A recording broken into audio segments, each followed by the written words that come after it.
In class, Mizumoto greeted Sino and casually asked how his weekend trip to the burial mound had actually gone.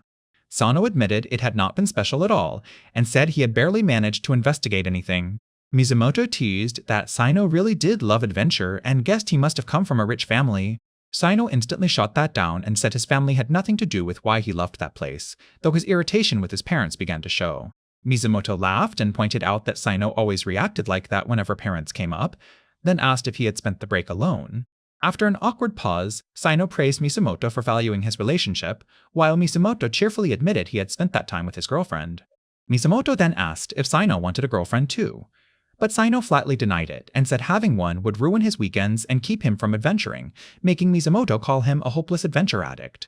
Still grinning, Mizumoto pushed further and asked what the springtime of youth was even supposed to mean to Sino. Sino struggled for an answer and insisted it was not like he was completely uninterested. After hesitating, Sano gave a blunt answer that right away made the situation feel inappropriate. A girl bluntly said some girls thought Sino saw women as little more than objects, and Sino instantly told her to stop. Sino hurried to deny saying that and clarified that he was not focused on girls in a shallow way, nor did he want attention from all of them. Another girl pointed out that there were plenty of cute girls around them, especially the committee president, and added that Natsuno herself was cute too. A boy argued that if a girl heard herself described that way, she would probably hate it. Sino then brought up Natsuno, saying she was small. And another boy awkwardly added that if she had been born a boy, she might have been more popular. The girls kept listing qualities, saying Akitsu-san was kind and sociable, that she and another girl always looked good together, and that being next-door neighbors gave them a really nice balance. Hearing that, one boy jokingly twisted the compliment into saying Akitsu-san must be stylish and mature, while Sino snapped that was not what it meant. A black-haired girl quietly reacted to the mention of Fuyushima-san and seemed to lock on to the name. The boy said some people thought she gave off a cold, mysterious aura and called her the Snow Woman, while Sino defended her and insisted she was more beautiful than cute and would be even more likable if she smiled more. As the girl rose to her feet, Sanyo added that her cold attitude was popular anyway, then made a rude remark that drew an uneasy reaction, while another boy said that was not the issue at all. As the chatter dragged on, someone brought up the homeroom teacher and said they should stop talking about people and focus on class. Natsuno urged everyone to take their seats and announced that homeroom was starting. Sino glanced at Natsuno and thought that if she wore normal clothes instead of a jersey, she would probably look even better. Natsuno said she agreed with him, then right away called the class to rise, attention, and bow. The scene shifted as Sohei prepared to leave, and the adults told him to be good and wait for them. Sohei said he wanted to go on an adventure too, explaining that he had dreamed of adventuring with his parents ever since he was little. A hand stopped him as he was told not yet, because the neighborhood mountain was still too dangerous. One parent gently told him he could stay and watch the house, while Sohei realized they had left him behind again without letting him join the adventure. Time passed, and even after more than 10 years, Sohei was still the one left watching their backs as they moved on without him. Suhei declared that he still wanted to become an adventurer, and it was noted that he had earned excellent grades in school for that very reason. Suhei said he trained every single day to build his strength, driving himself through one exercise after another. He thought that to become an adventurer, he first needed a proven track record, and only then could he finally step onto the adventuring stage. As he opened the door, he told himself that if he could just reach that stage, everything would finally begin. The moment he stepped inside, he stopped cold, noticed something strange, and let out a confused breath. He admitted he was spacing out, then reacted warily as something in the hallway felt wrong, and he wondered what that had been. In the sudden blackout, the entire atmosphere turned tense and disorienting. When the scene returned, Sohei found himself in a stone basement and panicked, wondering what had happened, where he was, and why his house even had a basement. Still shaken, he asked himself why he was there, until a nearby torch all of a sudden flared to life and made him freeze. Standing in the doorway, he hesitated as the torchlight revealed a dark stone passage stretching far beyond him. Staring down the endless corridor, he could only wonder in disbelief what kind of place this was. Sohei stared ahead in alarm and wondered what any of this was supposed to mean. Looking at the stone passage, he realized his basement was never supposed to be this huge and should have been nothing more than a storage space. He tried to calm himself by guessing it might somehow be part of the first report he had not read before room, but panic surged when he remembered his parents were abroad and he had no way to contact them. Then he noticed a notebook lying on the floor and froze at the sight. As he reached toward it, he all of a sudden noticed a strange mark on his hand and could only stare in confusion. Opening the notebook, he found a message saying that, guided by the will of the labyrinth, he would experience its trials, and it wished him the best of luck. He read on and learned that the labyrinth used a level system, where high levels meant strength and low levels meant weakness. He discovered that he could check his own level simply by looking at his right palm. He then learned he could inspect other people and monsters by closing one eye. The explanation added that for monsters, LV referred to level, while for humans it indicated a personal condition, and the implication made the whole moment deeply awkward. He read that both humans and monsters used indicators of strength, but monsters specifically grew stronger through battle experience. The next line explained that humans increased their strength through inappropriate personal conduct, making the moment abruptly uncomfortable. Suhei stared at the note in disbelief, questioning why that would make anyone stronger before reluctantly admitting it was exactly what was written. He kept reading and learned that every floor of the labyrinth contained treasure chests with magic tools that could only be used inside, replenished yearly, and became more effective as his level increased. The notebook warned that any damage taken inside the labyrinth would remain until he left, but excessive injury would return him to the state he was in before entering, while all items found there would be lost and restored to the treasure chests, so surviving with as little damage as possible was essential. Gripping the notebook, he realized this was far more serious than he had first hoped. A tense smile crossed his face as he wondered if this might actually be his chance. He resolved to survive the trials before him and use them to move one step closer to becoming an adventurer. Looking down the corridor, he noticed wind blowing from behind and realized he was already somewhere beneath the house next to his own. After walking for some time without finding monsters or treasure chests, he noted how unusually wide the place was, and began to suspect the notebook had been meaningless nonsense. As he moved deeper through the corridor, he noted again how spacious the labyrinth was, then all of a sudden paused when something caught his eye. He all of a sudden found a treasure chest and blurted out in shock that it really was a chest. Thrilled that this was his first discovery as an adventurer, he hurried to open it and wondered where the key was. He quickly realized the chest was not locked and reached for it at once. The excitement overtook him, and he grinned to himself as he thought this prize was his. In the very next instant, something made him freeze, an alarm flashed across his face. He cried out in pain as he was all of a sudden thrown off balance, unable to understand what had just happened. Staring upward, he realized in disbelief that there was a tree growing in a place like this. His shock deepened as the tree began to move, and he could only stare, thinking there was no way this was real. Faced with the living tree's monstrous form, he recoiled in terror and realized this thing was a genuine threat. As the monster tree let out a harsh roar, he panicked and wondered if it was guarding the treasure chest. Feeling a strange numbness spread across his face, he cursed under his breath and struggled to understand what was happening. While the tree roared again, fear slammed into him, and he wondered if he was really about to lose to a monster tree. In that instant, he recalled the warning not to go to the neighboring mountain because it was still too dangerous, and remembered being told he could at least serve as the house-sitter. Refusing to give up, he forced his hand onto the sword and muttered that even he could still do this. He cried out as the tree's attack came crashing down, barely reacting in time under the sudden pressure. The spell changes her condition in an unexpected way. He lunged in close with a strained grunt, forcing his way through the danger as he drove his blade into the trunk. His strike landed cleanly, and a sharp burst ripped through the tree as the blow finally shattered its body. With the monster broken and fading away, he stood in the corridor catching his breath and let out a relieved sigh. Exhausted after the fight, he decided to take whatever was inside the treasure chest and head back, convinced it would not matter anymore if the labyrinth disappeared tomorrow. He opened the chest and cautiously wondered what was inside. Looking in, he found a candle and read that it was a night-calling candle said to make nearby people act impulsively, with a warning that it could not be used outside rooms and only worked once. Back in the classroom, a girl noticed his expression, called him Sino, and asked if something good had happened. Startled, he was told he had not stopped smiling all day. Embarrassed, he admitted it really must have been showing on his face. As she left, she said there were still things she needed to confirm about the dungeon from that morning, and that she would probably investigate more later. Watching someone rise from a chair, he admitted to himself that the real problem was becoming impossible to ignore. He tensed at his desk and thought about his partner, worrying about what would happen if he used that item. As class was about to begin, the teacher announced that homeroom was starting and ordered everyone to stand. A cheerful girl laughed awkwardly, apologized, and admitted that with 3 of the 4 already gone, she had no idea who she was even supposed to talk to. Sino stepped into the room, apologized for interrupting, and asked whether Harumachi-sensei was there. The woman turned in surprise and remarked that if it was not Sino, then this visit was unusually rare. Looking uneasy, Sino said he had come because he wanted to consult her about something.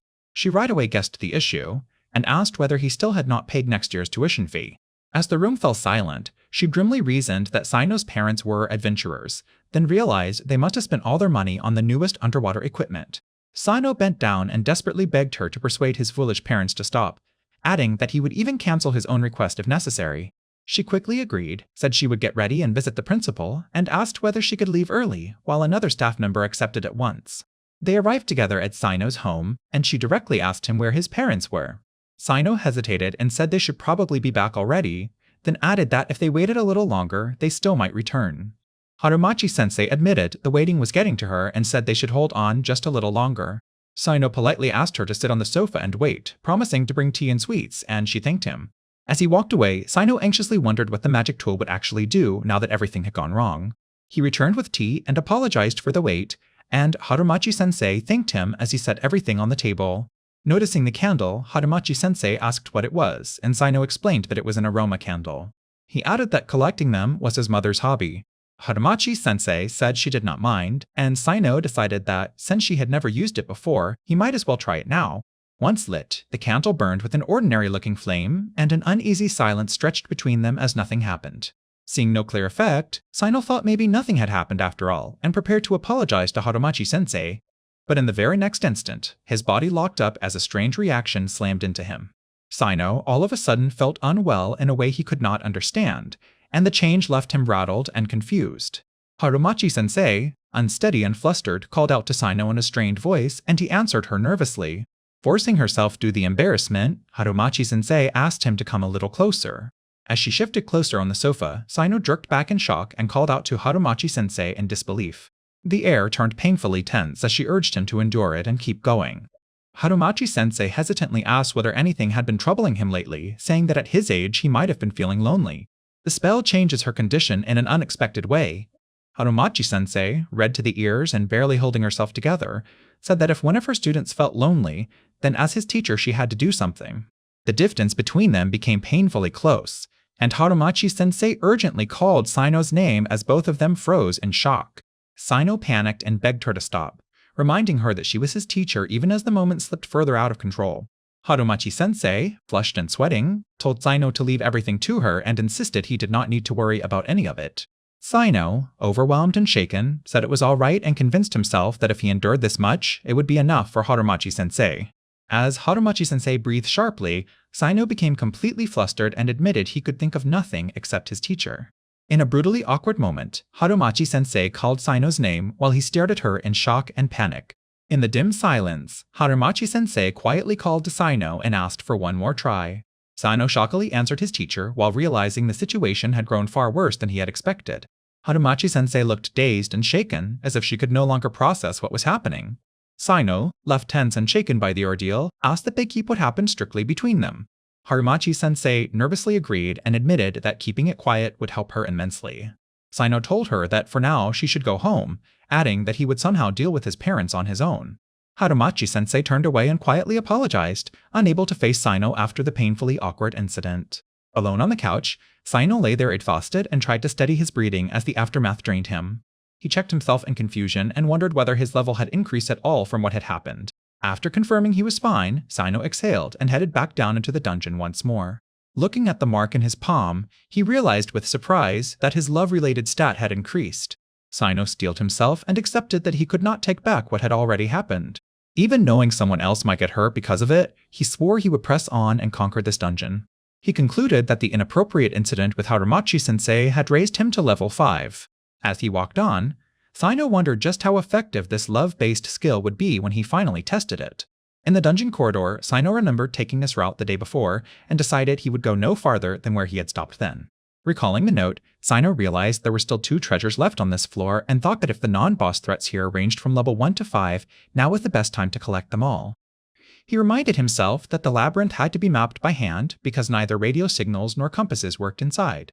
He noted that the labyrinth's structure was thankfully simple, with paths only meeting at right angles and no changes in elevation. He also noticed that torches had been placed along the walls at regular intervals.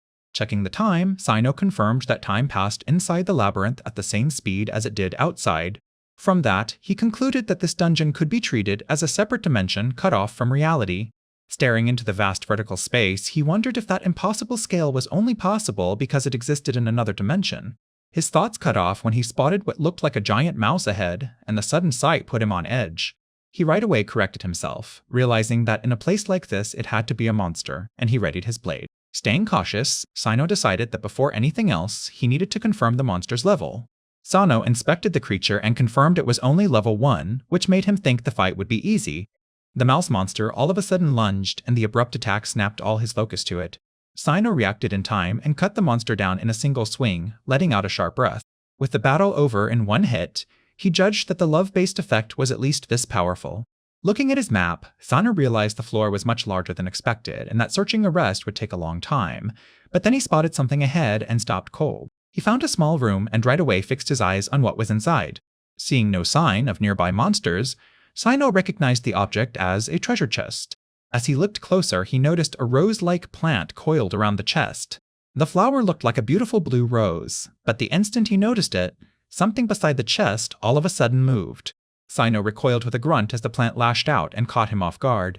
Sino realized the rose monster was level 5, and the danger of the chest trap became clear in an instant. Catching his breath, he admitted that a treasure chest was never going to be that easy. As the vines whipped toward him, he snapped back with an angry shout and struck at the plant. He winced as the thorns snagged his adventuring clothes, realizing they restricted his movement and left him unsure how to fight it. With the thorny rose looming over the chest, Sino kept his distance and desperately searched for a way to deal with it. Then, he all of a sudden remembered something and focused on the clothes the thorns had caught. He reasoned that if the vines only latched onto those outer clothes, then he still might have a way out. Acting on that idea, he let the monster seize the clothing while using it to pin the vines in place. Raising his sword overhead, Sino committed to the counterattack with a sharp shout. He brought the blade down with full force, cut through the trapped mass, and drove himself to finish it with one more strike. Sino looked down at his torn and filthy clothes, muttered that everything was a disaster, and told himself it was fine as long as he could leave the labyrinth and return like yesterday. Was the battle over, he turned back to the chest and focused on finally claiming the treasure. Inside, he found an umbrella-shaped item and hesitated in confusion as he tried to figure out what it was. Reading the note, he learned it was a fate-experiencing umbrella that strongly influenced a girl's feelings when entering it together, and he regretted that it was not an item that raised his level. Though wounded, Sino decided to keep moving and concluded that while the item had many possible uses, it would not directly make him stronger. Just then, a loud scream echoed through the labyrinth, and Sino froze. Looking down the corridor, he recognized the cry as the same one he had heard the day before, while a tree-like monster lurked nearby. He identified the creature as another level 5 monster, and right away understood the danger. Sino realized it was the same level as the rose from earlier and likely just as troublesome, but since he still had magic tools and could afford to take some damage, he resolved not to give up and to draw the monster in. Later, outside at school, another student called out to Sino and remarked that something about him seemed different. The scene stays tense as the moment keeps building. The scene stays tense as the moment keeps building. The scene stays tense as the moment keeps building. The scene stays tense as the moment keeps building. The scene stays tense as the moment keeps building. The scene stays tense as the moment keeps building. The scene stays tense as the moment keeps building. The scene stays tense as the moment keeps building. The scene stays tense as the moment keeps building. The scene stays tense as the moment keeps building. Harumachi-sensei entered the classroom, told everyone to take their seats, and announced that homeroom was starting. She noted that the bell had already rung, yet she seemed as calm and unchanged as ever, as if yesterday's incident with the expected society member had never happened.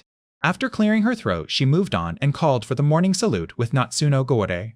She led the class through standing at attention and bowing, then paused when someone responded to her. As she tried to continue, a sudden sound shattered her focus and made her falter. Her thoughts spiraled into a deeply uncomfortable memory, and the tension around her instantly thickened. She froze in flustered silence, visibly overwhelmed as the awkwardness became impossible to hide. Trying to compose herself, she admitted she was mentally falling apart while the same distracting sound kept throwing her off. A boy watching the scene realized he had clearly affected her far more than expected. Rain began falling outside, and as the gloomy weather settled over the school, he quietly remarked that it was raining just as the forecast had said. The boy gave a faint, knowing smile, and the girl reacted in surprise as the tension between them sharpened. In the nearly empty classroom, he stayed behind while she stood nearby, and the silence made the space between them feel heavier. He mentioned that Natsuno-san had been called up by the teacher, speaking like he had already figured something out. As the rain kept falling outside, he decided to wait there for her and make it seem like he had simply forgotten his umbrella. Sano noticed him still in the room and asked why he had not gone home yet. He explained that he had forgotten his umbrella, so he was waiting for the rain to ease up. Taking his answer at face value, she said she would head out first and see him tomorrow. He all of a sudden stopped her and pointed out that she had forgotten hers too, calling after her with urgency. He warned her not to tell him she planned to walk home soaked, clearly unable to ignore the thought. She apologized to Maya for making her wait, then brushed it off with a bright remark that Hiyori always gave her trouble anyway. Maya opened her umbrella, and the two girls got ready to head home together. As they stepped outside, Maya casually mentioned that Sino seemed to be their neighbor, and Hiyori paused at that. Sino noticed them as he was about to leave, and Hiyori reacted in surprise when she realized he was there. Maya called out that Sino had claimed he forgot his umbrella, and she pointed out that he was standing there just fine. Sino admitted he had actually had the umbrella in his bag the whole time and said he had simply been careless. Sensing her opening, Maya urged Hiyori to walk with Sino under his umbrella, and Hiyori instantly panicked in embarrassment. Maya pushed it even further and said Hiyori should stay under Sino's umbrella until they reached the convenience store, while Hiyori flusteredly tried to stop her. Sino quietly asked if they should go, and Hiyori agreed as Maya laughed and hurried them along. With a confident look, Sanyo realized that the fate-experiencing umbrella could finally let Natsuno-san walk with him under it, and he prepared to test its effect. Hiyori, all of a sudden, went rigid in shock as the moment shifted in a way she had never expected. Hiyori all of a sudden asks what is wrong, and Sino quickly insists that nothing is wrong and apologizes. Maya says she sensed something strange just now, but since things seem to be going well, she lets it pass. Sino silently urges the fate-experiencing umbrella to do its job. Hiyori notices her umbrella is larger than his and suggests that they switch umbrellas instead. Sino freezes in alarm, then hurriedly says his umbrella is fine as he tries to shut that idea down. From behind, Maya points out that if they keep going like this, the other two girls will get soaked. Realizing the item will fail if Hiyori is not under his umbrella, Sino panics, tries to object, and desperately scrambles for a solution. Maya remarks that Sino probably does not want to carry an umbrella covered in flower patterns, catching him off guard. Maya laughs that making a boy walk around with that kind of umbrella would be awkward, and Sino politely apologizes. Sino reflects that he still does not understand Akitsu's case, but if he successfully keeps Natsuno under the umbrella now, he may be able to draw Akitsu under it later too, and he calls the situation unbelievably lucky. As the rain falls, Maya laughs that Sino is acting too stiff and tells him he should be a little more natural. The moment becomes overwhelming and emotionally difficult for both of them. Sino realizes Maya is usually calm, but the instant she spots something interesting, she all of a sudden becomes intensely energetic. Maya cheerfully explains that when something interesting happens, she wants to enjoy it to the fullest as long as it does not trouble anyone. Hiyori quietly admits that it actually does trouble her. Flustered, Hiyori quickly says she did not mean she hated being with Sino, and Sino can only apologize as she struggles to explain herself. Hiyori nervously confesses that she has never walked under one umbrella with a boy before. Staying silent on the outside, Sino realizes Hiyori is clearly acting differently than usual and concludes that the umbrella's effect is definitely working. Hiyori awkwardly says that even if it is important for classmates to get along, being let off alone under one umbrella with him feels troublesome, while Sino insists that is not the point because he had wanted to talk with her properly at least once. With growing confidence, Sino concludes that there is no doubt the umbrella is extremely effective. Sino casually asks Natsuno whether she is seeing anyone, and she jolts in surprise before saying she is not and asking why he wants to know.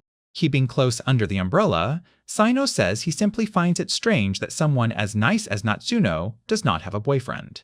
The spell changes her condition in an unexpected way. In a flustered panic, Natsuno insists that there is no way and repeatedly denies it. Watching her reaction, Sino becomes convinced that she is definitely being influenced. Maya watches with excitement and remarks that the situation has really turned into something interesting. As they arrive at the convenience store, Sino suggests they switch.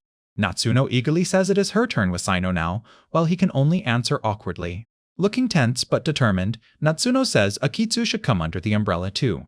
Seeing that, Sino concludes that Akitsu will be affected too.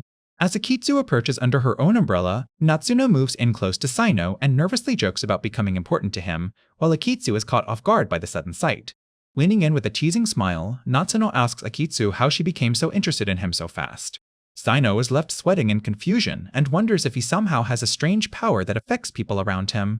Akitsu stares sharply and suggests there may be some hidden secret inside that umbrella. Hearing that accusation from behind him in the rain, Sino can only answer in bafflement.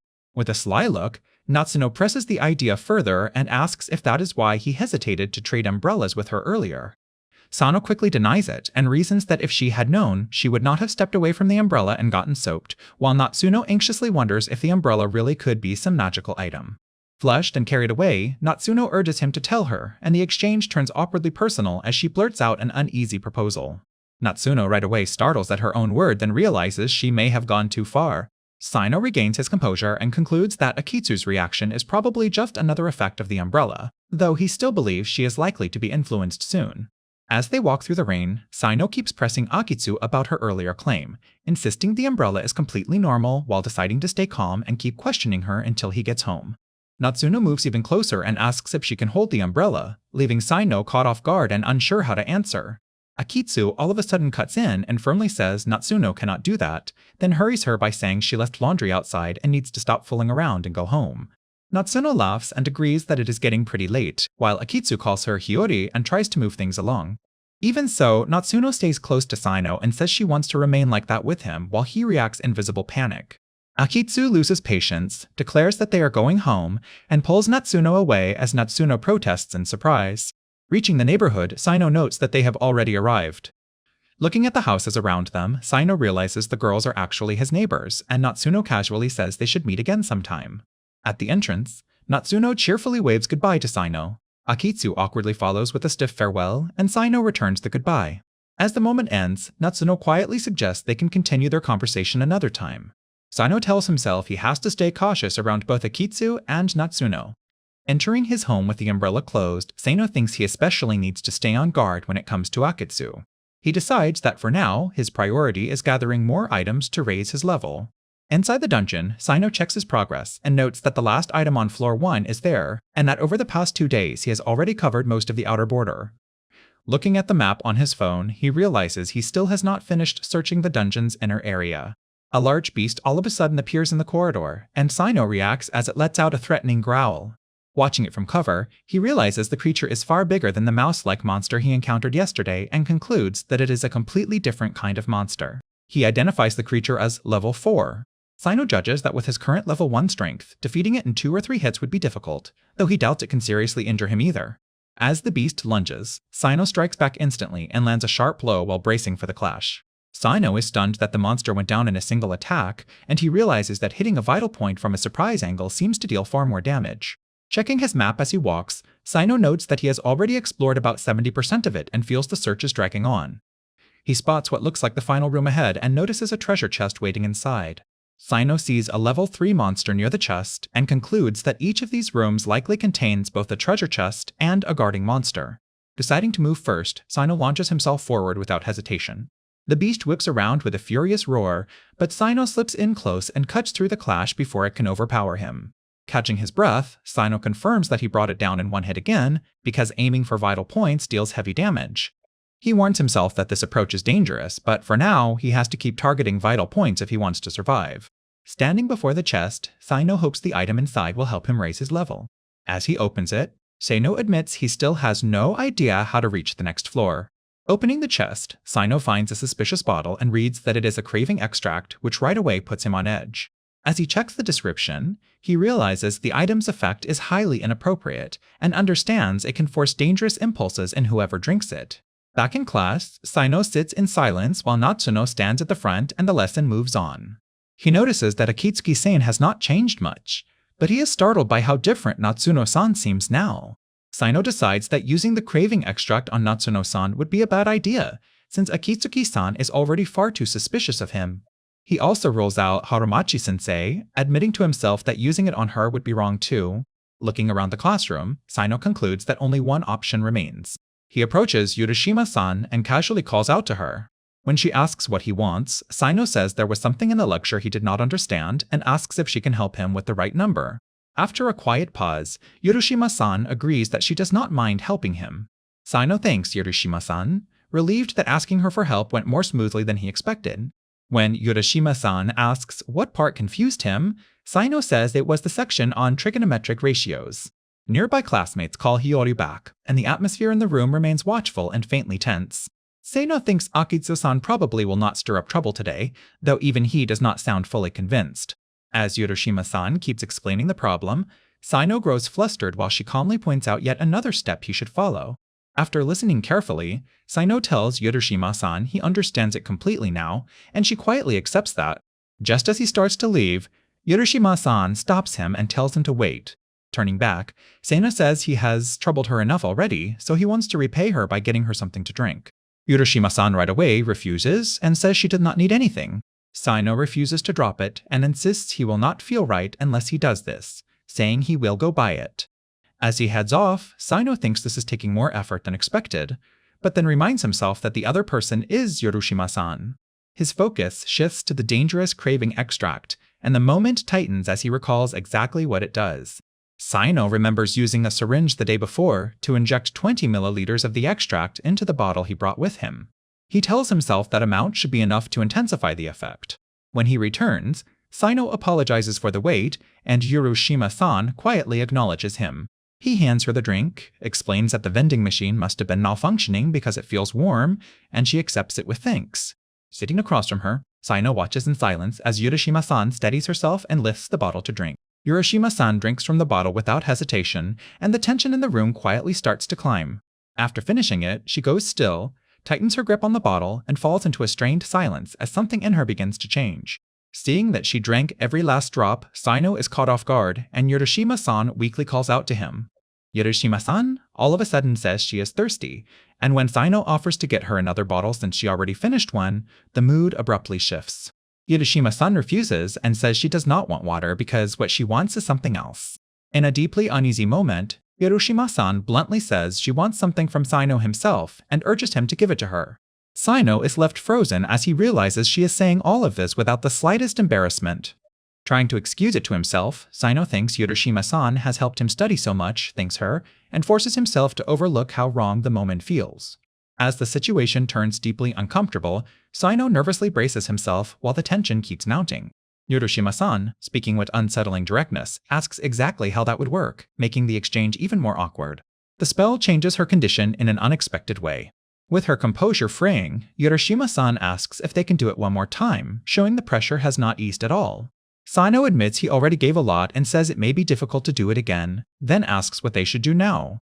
Sino awkwardly suggests another way to handle it, and Yorushima-san answers with only strained silence. As he hesitates, Sino admits he wants to see just how far the craving extract's effects can go. He reasons that pushing things further would make it easier, driving the situation into even more inappropriate territory.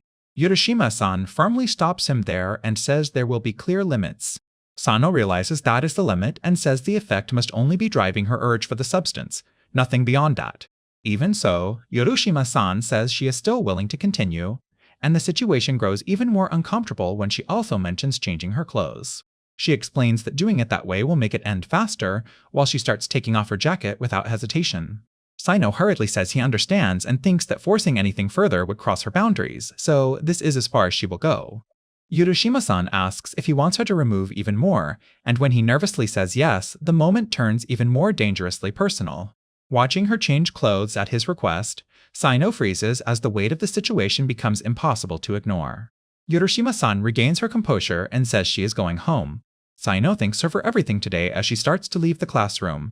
Yorushima-san calmly tells him not to worry about it. Left alone, Sino wonders with a dry laugh whether Yorushima-san is always like this or whether her mental state is unusual. Looking at the mark on his hand, he realizes its level is rising. As he heads out, Sino thinks that even without going further, the incident still raised the level, and he wonders whether that is because of the item or the act itself. When he gets home, he notices someone at the door and assumes it might be a delivery. He opens the door and cautiously calls out a greeting. To his surprise, a girl appears at his doorstep and nervously says his name, asking for his attention.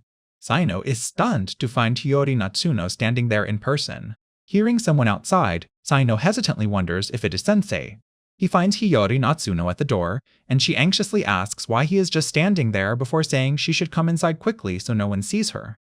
Once inside his room, Natsuno apologizes for showing up so all of a sudden, and Sino tells her it is fine. Natsuno notices what Sino is wearing, and when he awkwardly explains he was planning to practice because he is going on an adventure this Saturday, she right away understands. With a faint smile, Natsuno remarks that he really does seem eager to become like his adventurer parents, and Sino nervously agrees. She gently warns him not to overdo it or get hurt, and he readily accepts the advice. Natsuno then asks about his parents, and Sino explains they left for adventuring yesterday but already talked over his tuition with him, which reassures her. Sino offers to make her some tea, but Natsuno stops him and asks him to stay seated, and he agrees. Natsuno all of a sudden bows her head deeply and apologizes for what happened the other day, making Sino freeze. Still flustered, Natsuno admits she was also at fault, but Sino right away tells her no. Natsuno insists the blame is hers, saying that even if it was not entirely her fault, she still crossed a line no teacher ever should, and says she should be the one held responsible.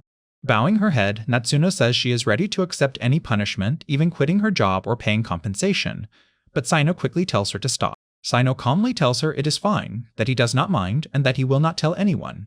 He adds that if Sensei stopped being a teacher, the students at the academy would only be left feeling lonely.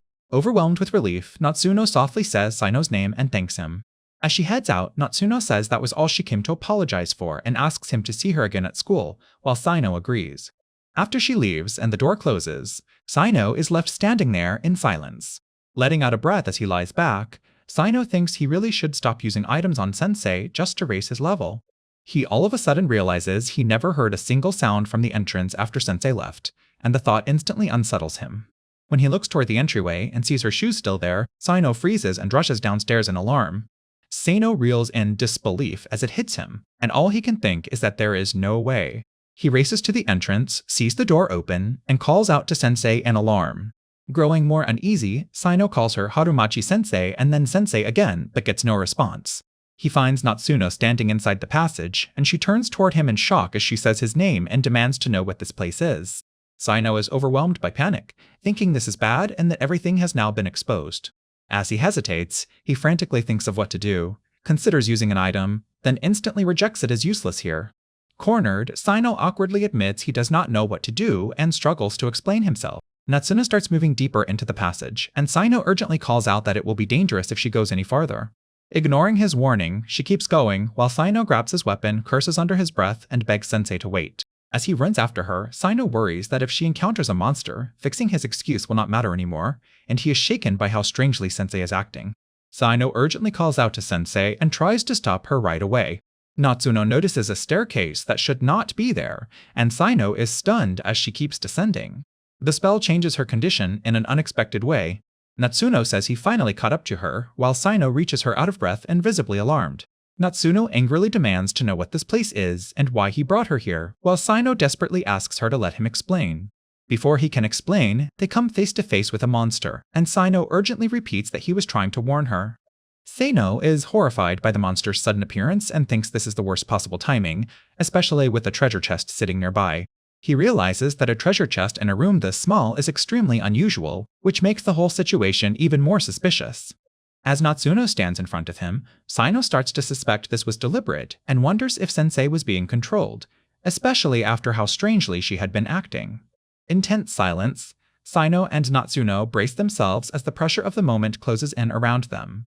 Sino urgently tells Sensei that this is no time to freeze and begs her to take cover, while she demands to know what is happening. He urges her to move first and says there is no time to explain, and she quickly agrees. Facing the enormous level 10 monster alone, Sino steels himself and admits he may not be able to win, but he has to try. He lunges forward with his weapon and pours everything he has into a desperate attack. The strike glances off without breaking through, and Sino is shaken as the monster shrugs off the blow. The creature lashes out at once, and Sino curses as he is all of a sudden seized and pinned by its writhing limbs. Trapped in its grip, Sino bitterly realizes he charged in far too recklessly. As the monster opens wide, Sino panics and realizes he cannot cut through the body of a level 10 creature. Seeing Sino in danger, Natsuno charges forward and cries out his name. Natsuno shouts at the beast to let Sino go and boldly draws its attention onto herself. As Natsuno faces the looming monster, she freezes in shock and cries out before finally recognizing Sino. Bound by the creature's limbs, Sino realizes this is his chance and readies a strike even while trapped. Natsuno urgently calls for Sensei and screams for Sino to get away, while Sino notices Sensei's torch is burning out fast. Spotting the weak point, Sino yells that he sees an opening and lunges in, while Natsuno cries out his name. Sino drives his attack straight into the monster with everything he has left.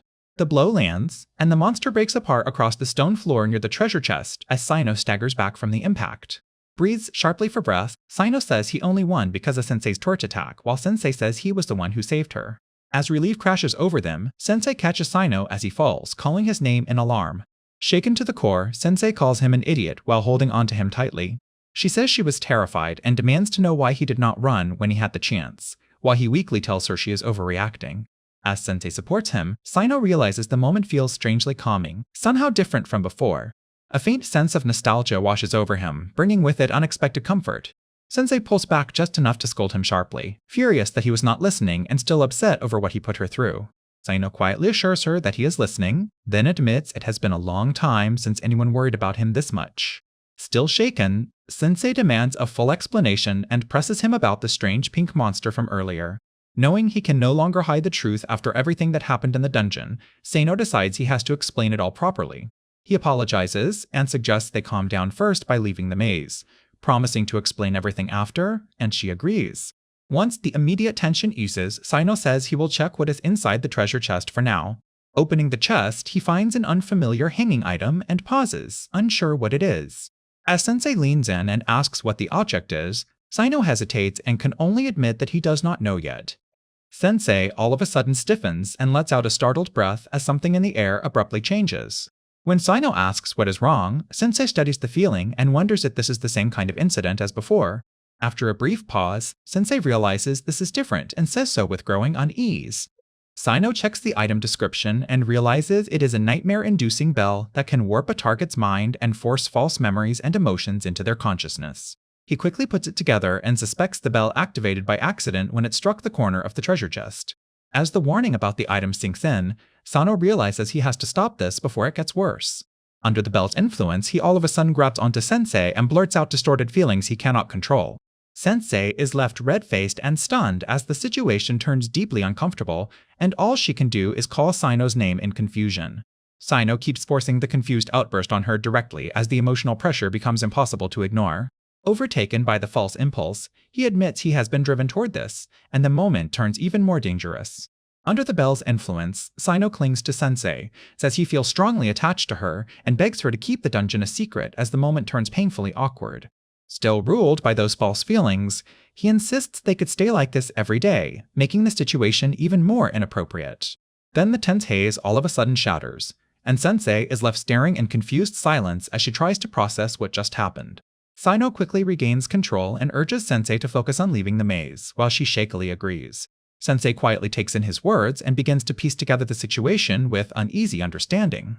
After learning about the basement, Sensei reflects that they explored it, encountered monsters inside, and somehow returned safely even though their injuries had vanished, while admitting there is still so much she does not understand. Overwhelmed by everything she has heard, Sensei admits she cannot make sense of any of it and lets out a strained laugh. Saino explains that their parents do not know about the basement and asks what her parents would think. He warns that if Saino's adventurer parents were here, he would worry less, but since Saino is dealing with this alone, he cannot allow it to continue and asks if there is anything he can do. Sensei firmly says her parents cannot know, promises to keep the matter secret for now, and insists Saino stay away from it until they figure out how to handle everything. Sensei looks unusually worried about him, and Saino realizes she no longer believes yesterday's item was just a one-time effect, while she firmly warns him never to enter that place again. As class begins, Saino sits in uneasy silence and thinks that if he cannot enter the maze anymore, he will have no way to retrieve items or do anything else there. Sensei enters the room and greets everyone, instantly drawing the class's full attention. The students are stunned by how different she looks and whisper in disbelief, wondering if this is real and why she is not wearing her usual jersey. Saino recognizes Harumachi-sensei at once and realizes the item's effects are clearly showing in her appearance. One of the students directly asks Sensei why she is not wearing her usual jersey outfit. Trying to stay composed, Sensei explains that she simply thought it was time to start wearing something different. Standing before the class, Sensei nervously asks whether the change seems strange, while Saino watches in silence. Saino right away tells her the new look is great. Overwhelmed by the unexpected praise, Sensei covers her face in embarrassment as Saino privately hopes this might make her forgive the dungeon incident. As the final bell rings, the room erupts with students saying they are exhausted and ready to go home. Once the classroom clears, Saino approaches and politely asks whether Harumachi-sensei is there. Saino says he has something to discuss with her, but she refuses at once even as he insists it will only take a moment. When he calls out to her again, Harumachi-sensei turns red and avoids facing him, making her embarrassment impossible to miss. Unable to speak openly, she writes a note asking him to communicate through writing instead. Saino realizes just how embarrassed she is, stays quiet for a moment, and agrees to follow her lead. Through their notes, Saino asks her to reconsider what she said about that place, and she writes back that he may go there, but only on one condition. Harumachi-sensei finishes the condition in writing and says that if he goes, he has to take her with him. Stunned, Saino asks if she is seriously planning to come along. Haramachi-sensei answers that the place is dangerous and says protecting her students is part of a teacher's duty. Haramachi-sensei writes that the place is dangerous, and if he refuses to let her accompany him, then she will not allow him to go, leaving Sino resigned because she already knows and because having her there may make leveling up easier. Accepting her condition, Sino asks when she plans to come over. Blushing, Haramachi-sensei writes that she can go tonight, and Sino says he will be looking forward to it. After excusing himself, Sino leaves the classroom. As he walks away, Sino decides he will keep exploring the dungeon with her from now on, though he also knows he must hide details like the magic items in his level. In the hallway, Akitsu-san cheerfully calls out to Sino and greets him. Caught off guard, Sino nervously greets Akitsu-san back. Akitsu-san asks whether he had business with Sensei, and Sino admits it was just a little, drawing a curious hum from her. Akitsu-san remarks that Sensei has become really pretty, and Sino agrees, saying he thought the same when he saw her up close. With a flushed smile, Akitsu-san says Sensei seems unusually happy, making the implication all of a sudden impossible to ignore. Flustered, Sino admits that what she said caught him off guard too. With a knowing smile, Akitsu-san wonders if Sino might have had something to do with it. She quickly brushes it off as a joke, smiling like she is testing his reaction. Akitsu-san asks how things went with Yorishima-san yesterday, and Sino hurriedly says she only taught him how to study. Getting uncomfortably close, Akitsu-san presses him and asks if that is really all. She then remarks that Yorishima-san has changed a bit, hinting that part of that change may have come from something beyond what she expected. In a quieter, more serious tone, Akitsu-san calls Sino's name and stops him cold. She tells him she does not care if he gets involved with several people, but with a sharp glare, she warns that if he makes Hiyori cry, she will never forgive him. As Maya calls out about going to lunch, Akitsu-san turns away and agrees to go. As Sino watches from a distance, Maya asks Akitsu whether she had just been talking with him, and Akitsu coyly says that answer is a secret. Sino decides he has to do something before Akitsu exposes him, even as he admits he still knows almost nothing about her. Later, as school winds down, Sino notices Natsuno-san near the lockers. Natsuno-san startles when she all of a sudden notices Sino while holding her shoes.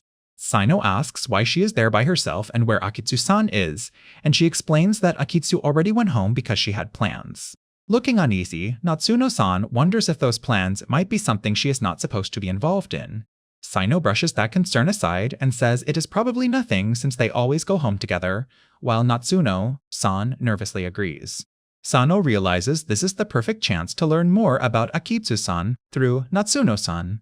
As they walk together, he also thinks this may help him raise his level with her at the same time. Taking the opportunity, Sino asks Natsuno-san to come to his place if she is free. Natsuno-san is caught off guard and blurts out her surprise when she realizes Sino has invited her to his house. After arriving, Sino announces that they are here, while Natsuno-san timidly apologizes for imposing. Sitting in his home, Natsuno-san admits she cannot believe she actually came to Sino's house. When Natsuno-san asks whether Sino's parents have returned yet, he explains that he will be living on his own for a while because they left on an adventure. Natsuno-san quietly says she understands and notes that in that sense, they are the same. Realizing she may have revealed too much, Natsuno-san all of a sudden panics and hurriedly brushes it off as nothing, leaving Sino confused. Sino tells her he is going to get some tea and asks her to wait there, and Natsuno-san agrees. Alone for a moment, Sino decides he can use the craving extract one more time. He reasons that if Natsuno-san's memories remain, Akitsu-san might learn the truth from her, so he resolves to use the item despite knowing it will put him through another difficult ordeal while helping him raise his level. Sino returns carrying tea, apologizes for the wait, and Natsuno-san thanks him. Sino decides that before using the item, he should first ask her about Akitsu-san. He brings up what has been bothering him, saying Natsuno-san and Akitsu-san are always together at school and even live next door, so they must be close, and Natsuno-san confirms they have been together since kindergarten, and that Maya means a great deal to her. He realizes that after everything Akitsu-san has been through with Natsuno-san, her urge to protect her runs deep, and he notes that Natsuno-san is clearly someone especially important to Akitsu-san. Sino admits that sometimes he feels there is something off about Akitsu-san, even if he cannot put it into words. Natsuno-san responds that Maya can be a little absent-minded at times, suggesting that may be the strangeness he noticed. Sino says that is probably it, while Natsuno-san assumes he must mean the weird things Akitsu-san does for fun, like the umbrella incident. Even so, Sino can tell from Natsuno-san's reaction that she is not about to reveal anything important. Then Natsuno-san says Sino actually reminds her a lot of Maya. Caught completely off guard, Sino stares at her and asks if she really means that.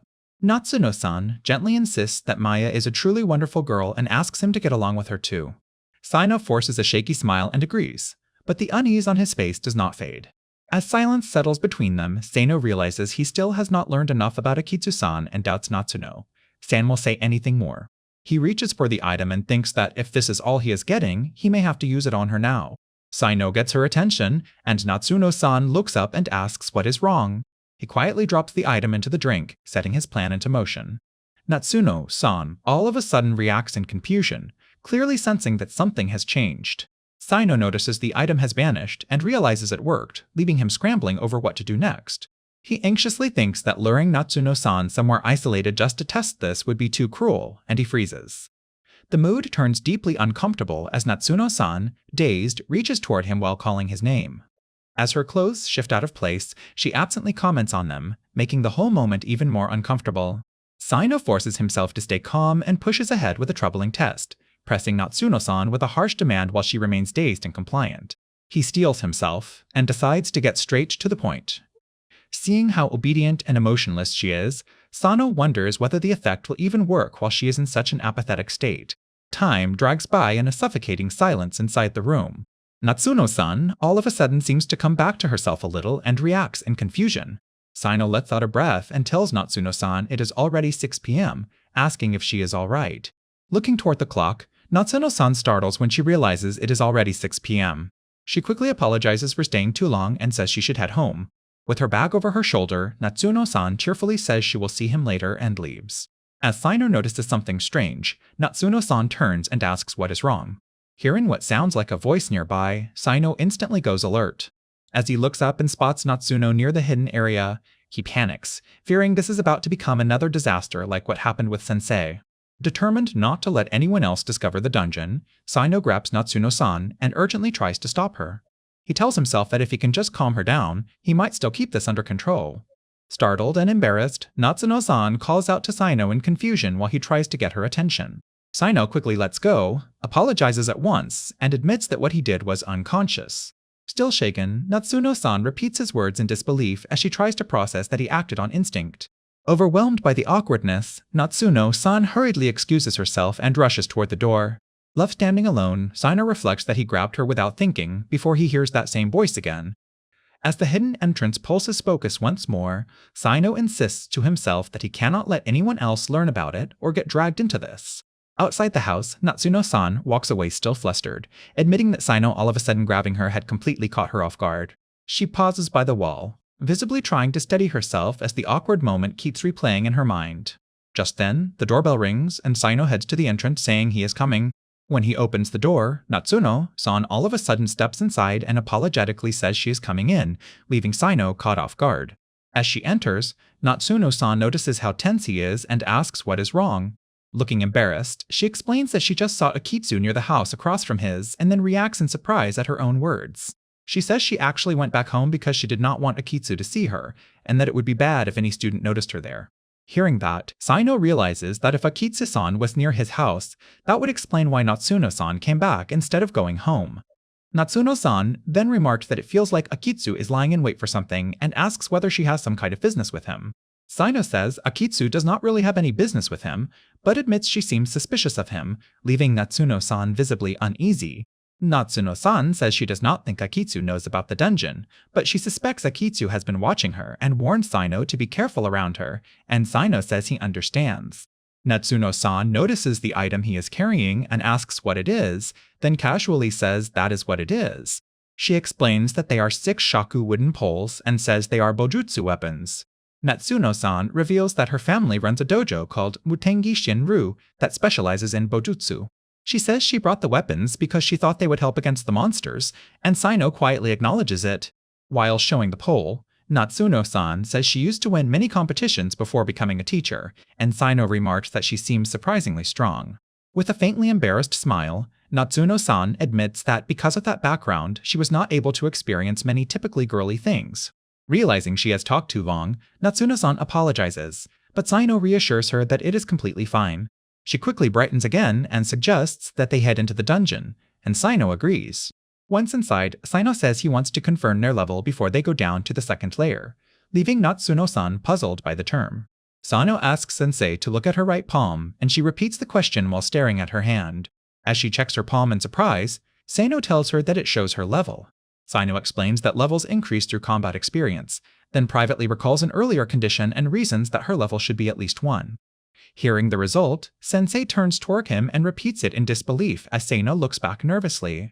Sensei raises her hand and says that she appears to be level 6.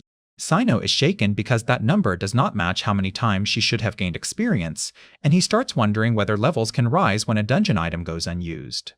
Looking at his own palm, Sino notes that he is level 9, while Sensei says she expected her level to be higher because all her past competitions should have counted as combat experience. Sensei then says she noticed something else that she had not seen before. She asks Sino why he is wearing a jersey again.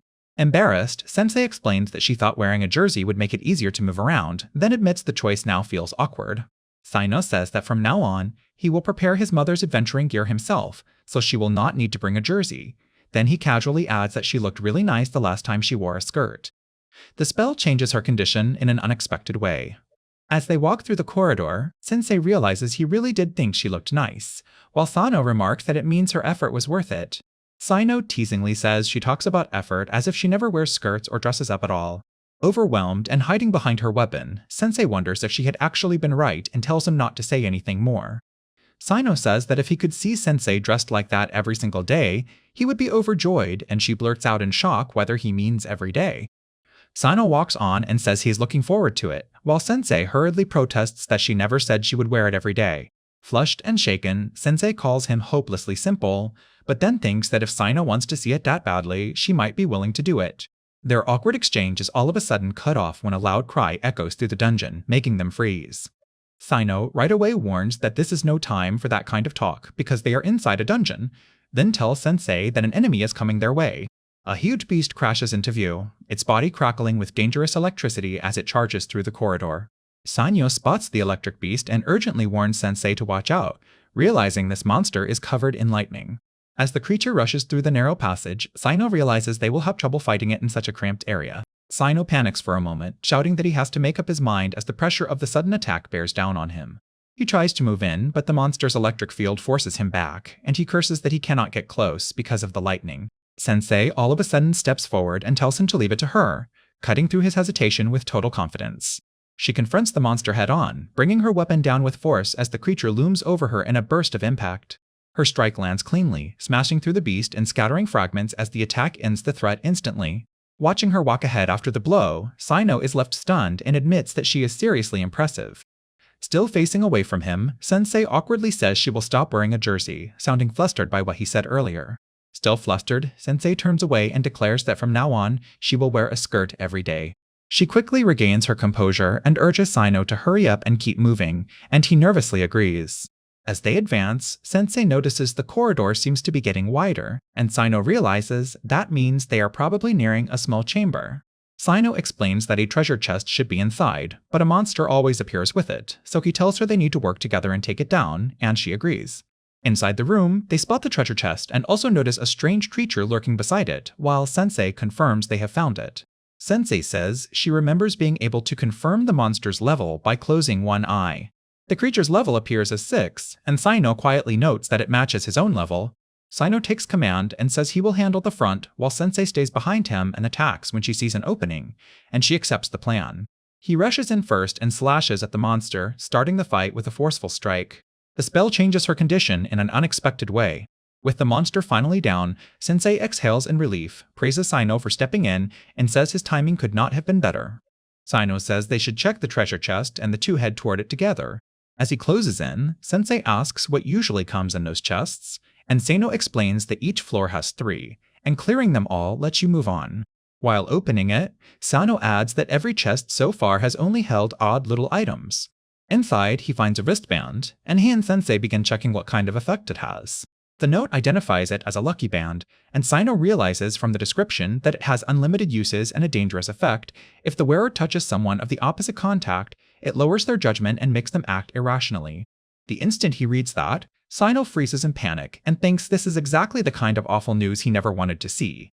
He quickly tries to brush it off with an awkward reply while still clutching the note. Sensei takes the paper, scans it in confusion, and asks what it says. Flustered, Sino hurriedly insists it is just ridiculous nonsense scribbled on paper like some kind of joke and says no one would seriously believe it. Sensei says she has no idea what the note is even trying to say and asks Sino if he understands it, while Sino quickly insists that it is just nonsense. Realizing Sensei cannot read the note, Sino feels a sort of relief and says he does not understand it either, then decides he can treat the item as useful and use it without drawing attention. With a calculating look, Sino slips on the lucky band and decides he can test it freely now that he thinks nothing can stop him. The wristband activates on his arm, signaling that the item has begun taking effect.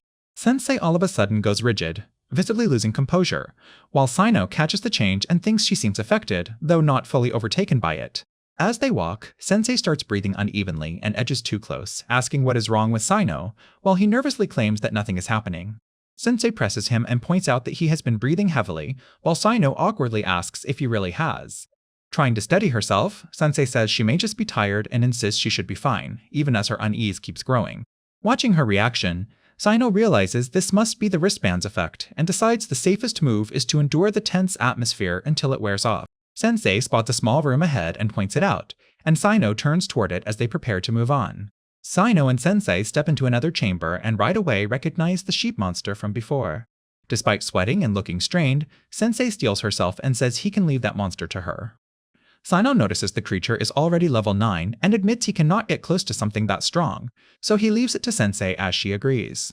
Sensei charges forward with a shout and throws herself at the monster. The clash turns ugly instantly, and Sensei cries out as the sheep monster slams into her and sends her reeling. Seeing her in immediate danger, Sino shouts for Sensei as the monster bears down on her. Sensei crashes to the ground with a groan, and Sino realizes the enemy is far too strong. As he watches her struggle, Sino thinks they may have to retreat to escape together, then all of a sudden suspects the wristband may have caused this disaster. Hurt, but resolute, Sensei tells Sino to run without her, while he panics and protests that he cannot just leave her behind. Sino curses under his breath, sweating as he desperately tries to decide what to do. Sino all of a sudden spots a strange weapon-like treasure nearby, and his eyes lock onto it. Sensei keeps attacking with a desperate shout, but then realizes in shock that none of her blows are doing any damage. The sheep monster powers through her assault, and Sensei cries out as the clash leaves her completely overwhelmed.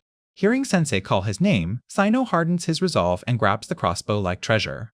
Sino instantly fires, launching another attack at the monster as he tries to save her.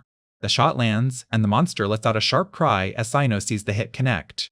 With the immediate danger gone, Sino exhales in relief. Sensei thanks Sino and tells him he saved her, and he brushes it off while explaining that the treasure was what made the rescue possible.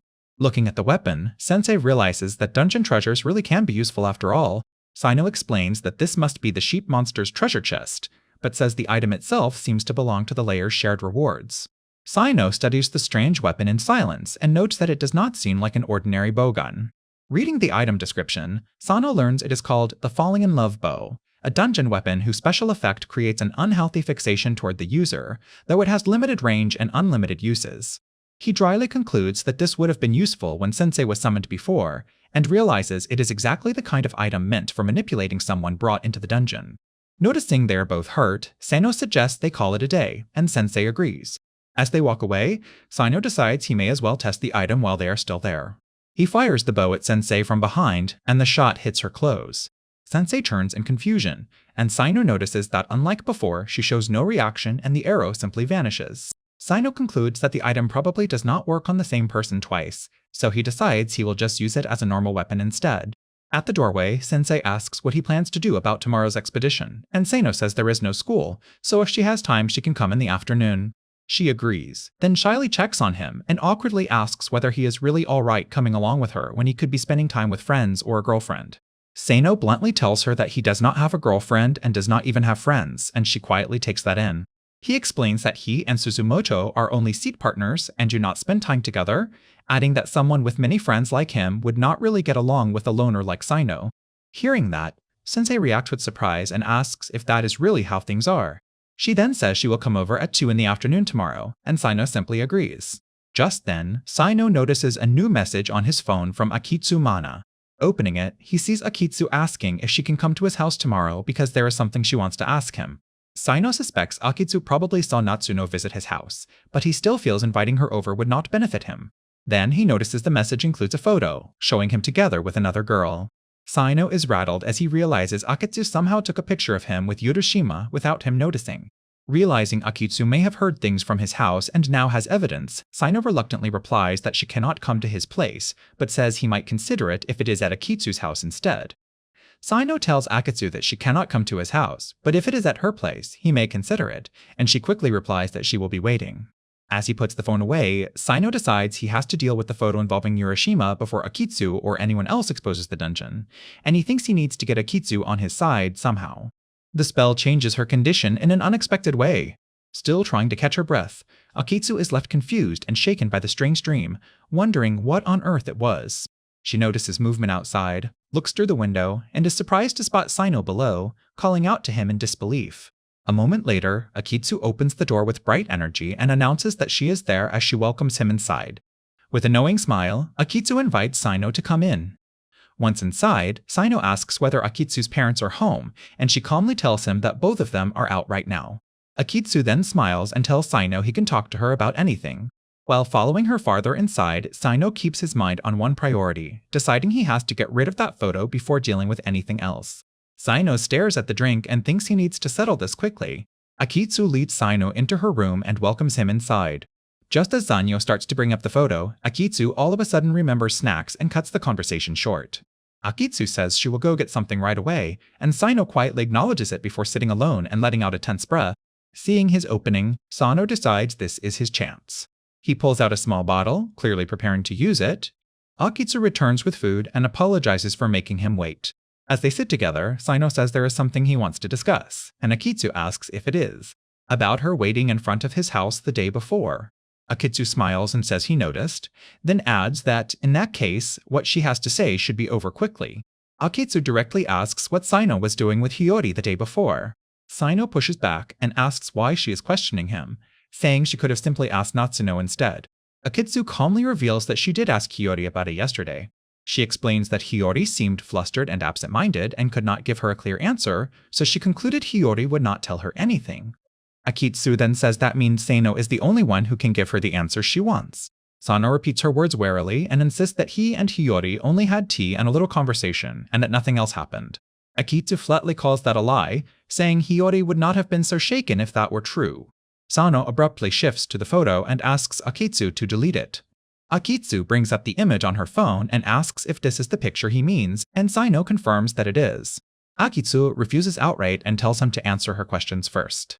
Sino falls silent, then admits this is what happened and says he caught Hiyori when she lost her balance. In his recollection, he remembers pulling Hiyori toward him to steady her. Akitsu reacts with a sly smile and says that explains why Hiyori was so flustered, while Sino insists it only happened because she looked unsteady and he caught her by accident. Sino says he has answered her and demands that she delete the picture, but Akitsu coolly asks why she should.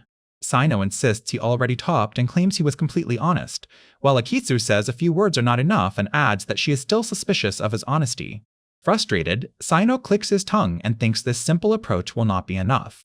His attention shifts to the tea as he thinks that if she would just drink it, things would finally move forward. In a dangerous train of thought, Sino convinces himself he has no other choice and plans to pressure Akitsu into drinking the tea through a disturbing and deeply uncomfortable setup. Akitsu all of a sudden looks confused, noticing something unusual as the tense atmosphere hangs between them. As Akitsu reaches for the glass and starts drinking, Sino inwardly notes with relief that his plan seems to be working. Akitsu gives him a teasing smile and asks if he really wants her to delete the picture for him. Still holding her phone, Akitsu presses him to explain what happened with Fuyushima-san, and says she knows he handled her things, though she still cannot tell what happened because that was all her recording showed. Breathing unevenly, Akitsu makes him promise that if she tells him, he will delete it, and he agrees. As the situation turns more uncomfortable, she is urged to hurry, notes that her face feels strangely hot, and insists she is probably just overheated. Sino watches in taut silence and thinks that just a little more will do, with the untouched glass still beside them. Akitsu all of a sudden cries out in alarm as the pressure of the moment finally overwhelms her. Sino calmly asks what is wrong and points out that she just let out a startled yelp. Flustered and sweating, Akitsu denies that anything is wrong and tries to dismiss it as nothing. The spell changes her condition in an unexpected way. Akitsu looks shaken and unsteady as her breathing stays uneven, while Sino watches with a faint, unsettling smile. Akitsu breaks down and says she cannot take it anymore as the moment turns deeply distressing and her plea grows desperate. In a panicked voice, Akitsu begs him to delete the image first as the situation becomes even more unbearable and her self-control starts giving way. Akitsu hurriedly shows him that the image has been deleted and desperately begs him to hold up his end of the deal. Sino stays calm and warns that someone as careful as Akitsu probably kept a backup somewhere else. The spell changes her condition in an unexpected way. Struggling to stay composed, Akitsu admits that she cannot hold herself back any longer as the pressure overwhelms her. The spell changes her condition in an unexpected way. As Akitsu loses control of her words, Sino realizes that the lucky charm is pushing things even further. Akitsu all of a sudden snaps back to herself, freezes in shock, and wonders why she was acting that way toward Sino. Sino observes that her reaction is at least normal, unlike Fuyashima-san, while Akitsu remains shaken and breathless. Akitsu, flushed and rattled, demands to know what Sino did to her. Sino forces a calm smile and realizes Akitsu has returned to normal enough to notice the extract's effects, though not in the simple way he expected. Sino tells her she was the one who all of a sudden asked him to give her his drink, making it sound as if her own actions started this. Akitsu, still rattled, quietly admits that he is right. Sino explains that he had only been thinking about something inappropriate involving her, and that his loss of control was unintentional, yet he insists that alone should not have naturally caused such feelings. Overwhelmed and trying to make sense of it, Akitsu repeats that something unnatural must be behind what happened. Akitsu all of a sudden blurts out that Sino must have some kind of superpower, leaving him staring at her in confusion. Growing animated, Akitsu insists that he can manipulate people's feelings and make them fixate on him, then eagerly asks how he did it so fast because she has never heard of anyone doing it in such a short time. Stunned by her wild conclusion, Sino wonders if this is really Akitsu as he struggles to process what he is hearing.